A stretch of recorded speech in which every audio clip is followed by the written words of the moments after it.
Greetings and welcome to this tutorial for All MedPM. Today, we're going to walk you through how to set up your patient schedule.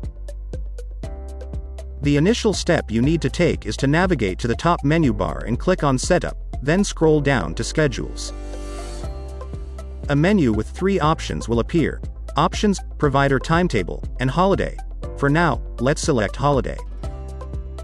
Setting up holidays is quite straightforward. Dates that are highlighted in bold indicate established holidays. Clicking on a bolded date will display its information. To set a holiday, simply click on the desired date and enter the holiday name.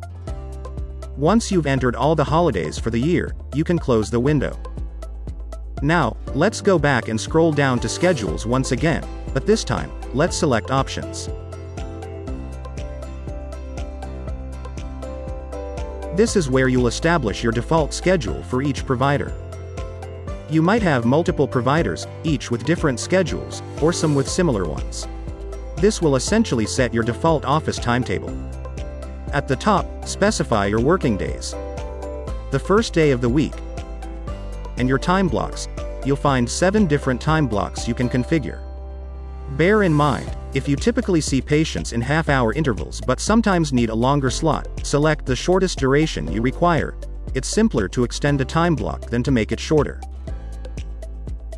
In this section, you also set your break times.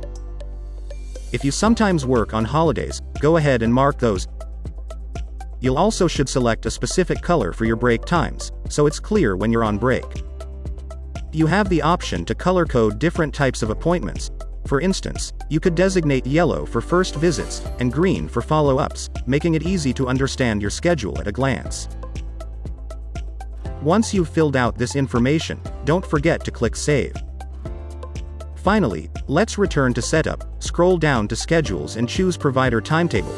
This allows you to adjust individual provider schedules if they differ from the default, or if changes need to be made from time to time.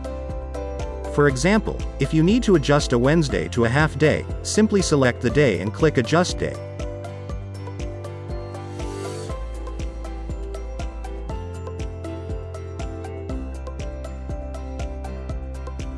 You can also modify the entire week or copy the schedule for an entire month and then extend it to other months. If another provider has a similar schedule, you can copy theirs, making any necessary adjustments. If you typically see multiple patients at once, you can also add rooms to allow for double booking. Just click Add Room, name it, and it'll be added to your schedule. And that's it. You've now set up your patient schedule. Thank you for joining this tutorial.